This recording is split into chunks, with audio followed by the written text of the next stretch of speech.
Hey friends, welcome back to my channel LTS English. So आज की video का topic है वाइल्ड एनिमल्स, यानी कि आज की वीडियो में आपको काफ़ी जंगली जानवरों के नाम इंग्लिश में जानने को मिलेंगे। तो प्लीज़ इस वीडियो को बिल्कुल भी स्किप मत कीजिएगा, एंड तक ज़रूर देखिएगा। और अगर आपको इनमें से किसी भी जानवर के नाम पहले से पता होंगे तो प्लीज़ कॉमेंट ज़रूर करिए। तो चलिए इस वीडियो को शुरू करते हैं। सो लिस्ट में सबसे पहले नंबर पर है शेर यानी लायन। सेकेंड है चीता। टाइगर यानी बाघ। जैगुआर। लिपर्ड तेंदुआ। ब्लैक लिपर्ड काला तेंदुआ। बियर भालू। कोआला। रैकून। रेनासोरस गेंडा। हिप्पोपोटामस दरियाई घोड़ा। फॉक्स लोमड़ी। वुल्फ भेड़िया। हाइना लकड़बग्घा। जैकाल सियार।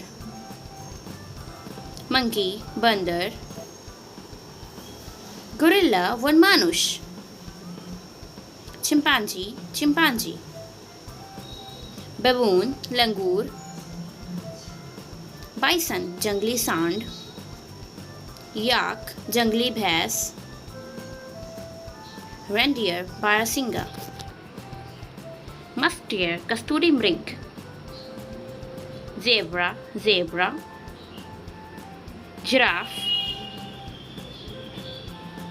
एलिफेंट हाथी। पांडा। कंगारू।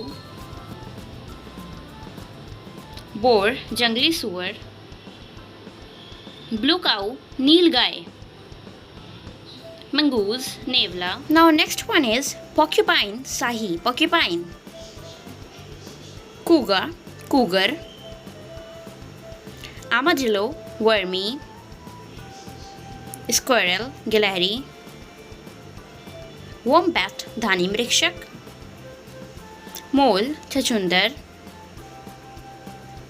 hedgehog कांटेदार जंगली चूहा। wild rabbit जंगली खरगोश। वाइल्ड डॉग जंगली कुत्ता। वाइल्ड कैट जंगली बिल्ली। लास्ट वन इज एंटीटा छिटी खोर। सो व्यूअर्स, अगर आपको वीडियो पसंद आई हो तो इसे लाइक करिए और शेयर करिए ज़्यादा से ज़्यादा। तो चलिए अब मिलते हैं अगली वीडियो में। तो आप नेक्स्ट वीडियो जो आएगी वो है डोमेस्टिक एनिमल की। तो please stay tuned for that video and just have a blessed day. So yes, thank you so much. Good bye.